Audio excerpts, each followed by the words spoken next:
How's it going? This is M.L.S. Weech, and welcome to another weekly episode of the 2021 Book Cover of the Week. I'm your humble host, M.L.S. Weech, and thank you so much for joining me here in Arizona. It's my home state. I'm visiting family, and I'm having a great time. So I'm going to try to move as quickly as I can through this because, well, I'm on vacation and I want to relax. The way this works is I talk about 7 book covers that I liked, and I talk about what made them work, maybe a few ways to make them better, and then I let you vote for your favorite in the link down below. Currently, right now, you can vote for the June book cover of the month, and right now you'll be able to vote for week 2 of the July book cover of the month, and at the end of each week, we pick a new cover and they all go together, and then you vote on your favorite in the month in the overall poll that begins after we pick all 4 books. So if you like this video, or if you haven't subscribed yet, do me a huge favor. Please click on the subscribe and the bell notification. If you really want to support me, check out my author link in Amazon down below and give my work a look and see if any of it interests you. For now, though, let's move forward. We're going to talk first about the winner of the week 1 book cover of the month poll, and that is a cover I think is very nice. It's Bloodless Secrets by Joanna White. This cover is just really beautiful. The art's amazing. I love the use of red. I don't normally like red in covers, but in this case it really works. And so big congratulations to this book and its author, and best of luck in the weekly poll that will begin as soon as we select the next 3 covers. But in order to do that, we have to start talking about the covers for week 2. So the first one we'll talk about is Earth and Ember by Lindsay Pogue. This is a pretty common trope in book covers. It's not my favorite. What you have is you have a figure standing in front of a landscape. So the landscape's nice, it's well rendered. The figure has a lot of nice detail. It's a little weird though because the individual is backlit, but it doesn't stop the landscape from looking nice. Typically, the advice in imagery is if you're going to show a pretty landscape, show the pretty landscape. If you're going to show a figure, show the figure. It's very hard to connect when you don't have eyes. And that's kind of what's happening here. Maybe if you make the figure a little bit smaller, it's not blocking the landscape that's going. But because the detail and the color are nice, I thought I'd give this cover a bit of a shout out and see what you guys thought. The next cover we're going to talk about, number 2, is Song of the Forever Rains by E.J. And this is a beautiful cover. And you'll be able to see it once I bring it up. So this cover is all about patterns, color, and detail.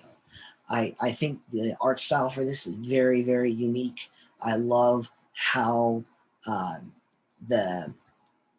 whatever that element is behind the figure is so detailed. There are a lot of little accents that bring out a lot of what this cover specializes in. I really love how they have that bird in the figure that kind of blends in to that fan pattern behind them. The text is well placed. The color scheme is really unique. So there's a lot to like about this cover. The next one we're going to talk about is A Spark of Light by Zoe Cannon. And this one's all about color. So sunsets are all about color.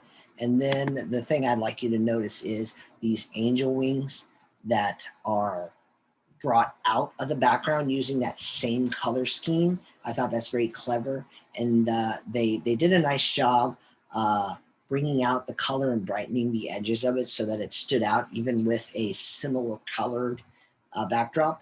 Normally when you're doing silhouettes or figure ground or any kind of objects, overlapping elements on the same color are very, very difficult to see, especially for people like me who are colorblind. So using light and using color gradients to really help that stand out was actually a very, very good design technique. I love the color pattern. I love silhouettes. I'm actually a fan of them. People are kind of hit and miss on silhouettes, so It's hard to tell, but at the end of the day, this is a good silhouette with a nice use of color and nice use of gradients, and I wanted to give it a shout out. The next cover we're going to talk about is Kings and Sirens by India Amare. And this is also all about detail. I don't know if it's stronger than the previous one, but it's still good detail. I like how the mask that's upside down in the lower half of the image is similar in appearance, but not exact to the crown that's above. It creates an interesting dichotomy between the two. And so when you have those two elements, they really get you to kind of look at them and bounce around the author text. So it's really good use of controlling the eye and how it moves around the art. I'm not the biggest fan of the text itself. I think the font is, it doesn't communicate well to me. It doesn't help understand what the story's about. And it actually has a font that tends to lean toward more horror. Now, if this is a horror story, then I guess I should mind my own business. But I'm not the biggest fan of it, and the author text overlaps because they're similar colors. I think maybe you make the fonts a bit smaller and move that author text up above, or bring the elements down and make the background a little bit bigger. There are a few issues, but the detail in the crown is just stupendous. All right, next cover we're going to look at is Charged by Serenity Ackles. So this is one of the more typical portrait covers, especially when you look at paranormal or paranormal romance. There's almost always a figure in a landscape or in a color scheme. This stands out because the light is good, the figure's well rendered. It doesn't, the actual person that's in the image is it's a quality image, it's quality rendered, and to my knowledge, it's not concept art or purchasable art. Some covers do that a lot. I don't necessarily begrudge authors trying to save money, but it really doesn't do your cover any favors when the figure on your cover is the same as like 8 other figures or 8 other covers. So if you're an author out there, or you're thinking about becoming an author, or you're working on your book, I would spend the money, hire a cover artist, and have them render original figures, especially if you're going to do something like this style of a cover that you see everywhere. I talk about this almost every time I look at one of these covers, but I think you need to know that you need to have an original figure or it's really going to hurt you. This is, to my knowledge, an irregular figure. I like the use of an original figure. I like the use of the color red. I like the contrast it has with the electric blue and the power that's going around them.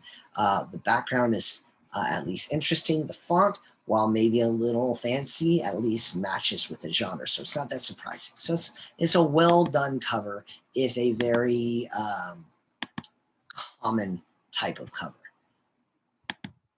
Next cover we're going to talk about is True Blue by Patricia Logan. This is a nice use of color and transitioning from figures. We call this technique blending, when you blend one landscape with another. It's done very, very well. It might actually be a blend, or it might just be rendered as one scene, but it's still a 4 setting moving into a night sky with a ginormous moon. So there are a lot of different elements to kind of work out. I can imagine that the light in the middle of the figure is supposed to be like a heart or something. It might be significant to the plot. I think it needs to tone down a little bit. Sure, you want the person to like hone in on the individual, but when it's so bright the eye can't pull away from it, then it makes it difficult for the eye to go all around the cover, which is what you want them to do. And of all the covers in this one, I think the text on this is probably the weakest, but it's still legible and well placed.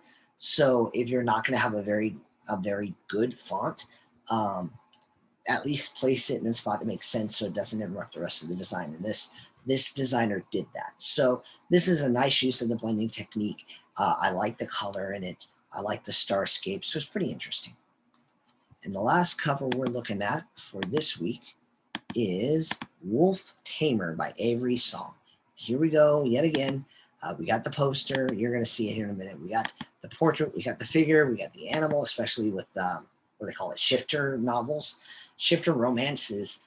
I don't know how successful a genre it is, but it's a very oversaturated genre. I think the people who are big in the business are just dominating, and everybody trying to plug into that. I wish you all the luck in the world, but you're going against some people who have their audience looking for their work, and if you can do that as an author, you're really, really, really super powerful. What makes this stand out is the use of the symbology in the text to make the title text look original. Sure, it's still just a figure standing in front of a landscape. You see this a lot, but when you do something unique with your text, you stand out, and this cover does that, and I think it deserves all the credit in the world. Now, all of these covers are pretty solid, and I think they stand out for several different reasons. I certainly hope that you'll take a few moments to go down the link below. Please also vote for the book cover of the month. That's going on for one more week. So take the time, it takes a few seconds. You use your Google account to click on the poll and just pick your favorite, and give it a share and a like to get other people voting, so that these guys, these artists, I don't get any funding, I don't get any profitability out of it. I'm just someone who really likes book covers, and I want the designers to get some credit for their work. I'd be very honored if you help me out, and I will see you again next week. I'll be with you. Bye.